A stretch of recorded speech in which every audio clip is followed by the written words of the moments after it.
আসসালামু আলাইকুম। টমিস কুকিং সেন্টারে আপনাদের স্বাগতম। আজ ভাতের সাথে কি রান্না করবেন ভাবছেন? তাহলে আজ বানান ঘরোয়া স্বাদের ফুলকপি দিয়ে রুই মাছের ঝোল। স্বাদে একদম ভরপুর। এই এক তরকারি দিয়েই পুরো ভাত খাওয়া শেষ হয়ে যাবে, কেউ আর কিছু চাইবে না। আপনি যদি বাঙালি হয়ে থাকেন তাহলে এই রেসিপিটি আপনার জন্য, একদম মিস করবেন না। রান্নার শুরুতে আমি রুই মাছগুলো ভেজে নেব।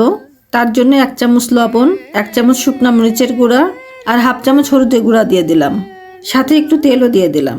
এবার সব উপকরণের সাথে মাছগুলোকে ভালো মতো মেখে নেব। এখানে আমি মাঝারি সাইজে 4 পিস রুই মাছ নিয়েছি। আপনারা রুই মাছের পরিবর্তে যে কোনো বড় মাছ দিয়ে এই রেসিপিটি করে নিতে পারেন।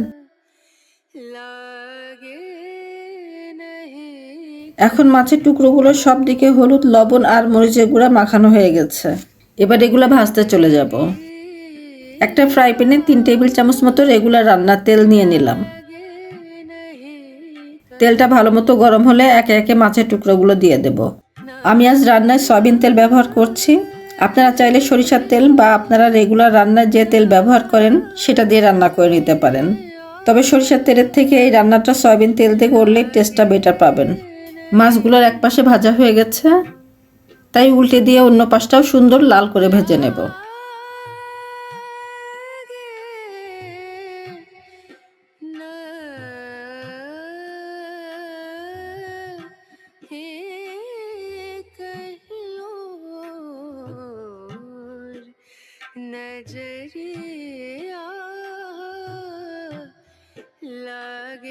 মাছের দুই পাশেই এখন সুন্দর মতো ভাজা হয়ে গেছে।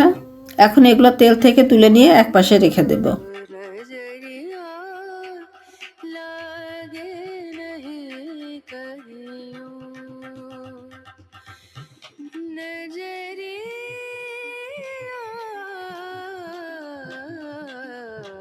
রান্নার সুবিধার জন্য ফ্রাই প্যানটা চেঞ্জ করে নিলাম। মাছ ভাজা তেলটুকু এই প্যানে ঢেলে নিলাম। এই তেলের মধ্যে এখন 1 চামচ লবণ আর হাফ চামচ হলুদের গুঁড়া দিয়ে দিলাম। আগে থেকে একটু বড় করে টুকরো করে রাখা ফুলকপিগুলো এখন ভেজে নেব। এখানে আমি একটা বড় ফুলকপির অর্ধেকটা নিয়েছি।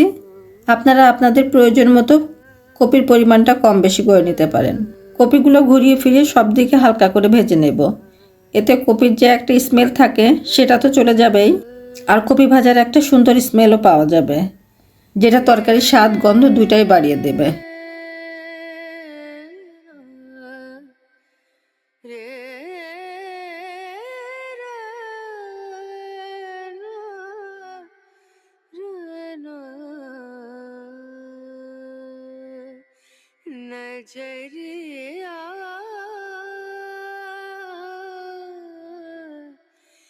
এখন কপিগুলোর কালার চেঞ্জ হয়ে গেছে আর ভাজাও হয়ে গেছে।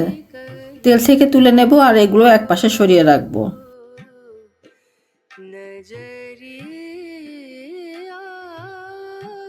মাছ আর কপি ভাজার যে অবশিষ্ট তেল আছে তার মধ্যে দিয়ে দিলাম 1 চামচ আস্ত জিরা। জিরাগুলো এখন ভেজে নেব। তবে খেয়াল রাখতে হবে যে জিরাগুলো যেন পুড়ে না যায়, তাহলে তরকারির টেস্ট আর কালার দুইটাই নষ্ট হয়ে যাবে। জিরাটা ভাজা হয়ে গেলে 1 কাপ মতো কুচানো পেঁয়াজ দিয়ে দিলাম, সাথে বড় সাইজে 5 কোয়া রসুনও দিয়ে দিলাম। এগুলো এখন ভেজে নেব।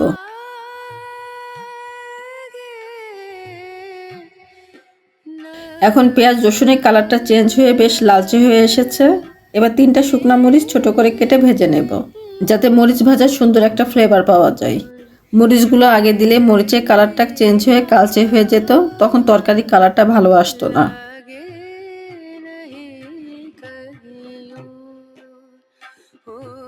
সব মশলাগুলো এখন ভাজা হয়ে গেছে। এগুলো এখন প্যান থেকে তুলে নিয়ে ঠান্ডা করে নেব। তারপর ব্লেন্ডারে স্মুথ একটা পেস্ট বানিয়ে নেব। আপনারা চাইলে শিলপাটাতেও বেটে নিতে পারেন। পেঁয়াজ মরিচ ভাজার পর কোনো তেল আর অবশিষ্ট নাই, তাই আবারও 1.5 টেবিল চামচ মতো সয়াবিন তেল দিয়ে দিলাম। তেলটা গরম হলে 2টা তেজপাতা ফোড়ন দিলাম। আদা বাটা দিলাম এখানে 1 টেবিল চামচ। বাটা মশলাটা মিনিট খানেক তেলের মধ্যে ভেজে নেব।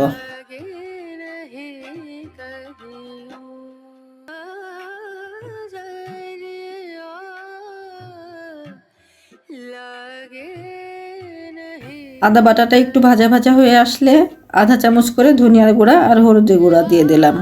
এই গুঁড়া মশলাগুলোও একটু বাটা মশলার সাথে নেড়ে চেড়ে নেব।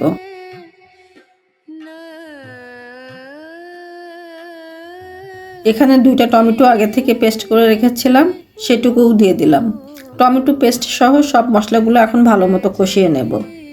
আপনারা চাইলে টমেটো পেস্টের পরিবর্তে টমেটো কুচিও দিতে পারেন, তবে টমেটোটা পেস্ট করে দিলে ঝোলের টেক্সচারটা ভালো আসে, ঝোলটাও হয় অনেক স্মুথ। নেড়ে চেড়ে কষাতে কষাতে টমেটোর পানিটা শুকিয়ে মশলাগুলো এখন বেশ থকথকে হয়ে এসেছে।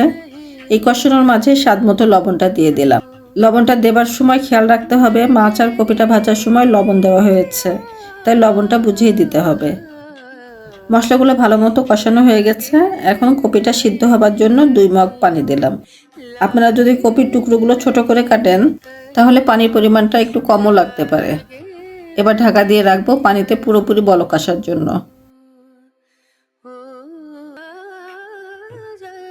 এখন পুরোপুরি বলক চলে এসেছে, ভেজে রাখা কপিগুলো দিয়ে দিলাম। কপিগুলো নেড়ে চেড়ে ঝোলের মধ্যে ডুবিয়ে দিয়ে ঢাকা দিয়ে রান্না করে নেব।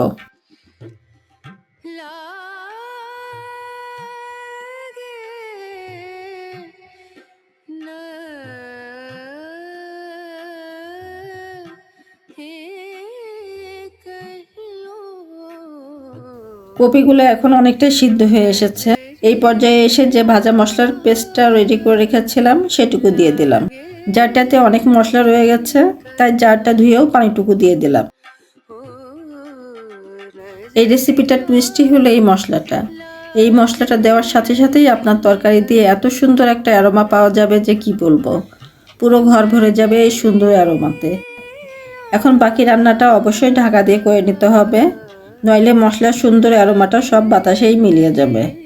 দেখেন এখন তরকারি কালারটা চেঞ্জ হয়ে খুব সুন্দর একটা কালার চলে এসেছে এই স্পেশাল মশলাটা দেবার জন্য।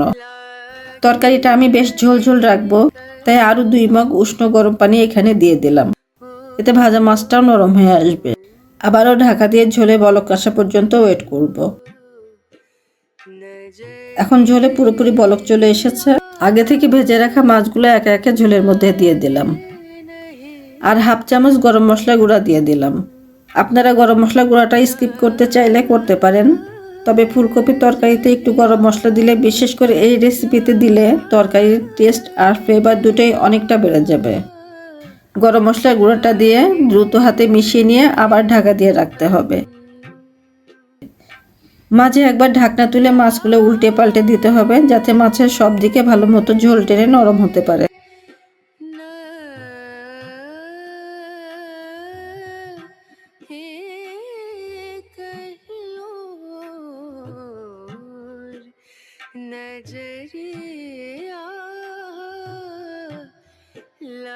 মাছ আর ফুলকপির তরকারিটা এখন একদম রেডি। চুলাটা এখন বন্ধ করে দেব, তবে ঠান্ডা হলে মাছগুলো আরো কিছুটা ঝোল টেনে নেবে। এখন একটা সার্ভিং ডিশে তুলে নিচ্ছি গরম গরম অবস্থায়। ঝোলটা কি পরিমাণ স্মুথ হয়েছে, আর একটা কপিও ভেঙে বা গলে যায়নি। মনে হচ্ছে একটা রসগোল্লা, একটু চাপ দিলে ভেতর থেকে রস গড়িয়ে পড়বে। এই ঝোলে তরকারি দেখে ভাত না খেয়ে থাকা যায় বলেন? রুই মাছের এই রেসিপিটা ট্রাই করলেই রুই মাছ মানেই এই রেসিপিটির কথা মনে পড়বে। সহজ রান্না, ঘরোয়া স্বাদ, এটাই আমাদের বাঙালির পছন্দের খাবার। রেসিপিটি ভালো লাগলে অবশ্যই লাইক দিয়ে চ্যানেলটি সাবস্ক্রাইব করে রাখুন। ভালো থাকবেন সবাই, আল্লাহ হাফেজ।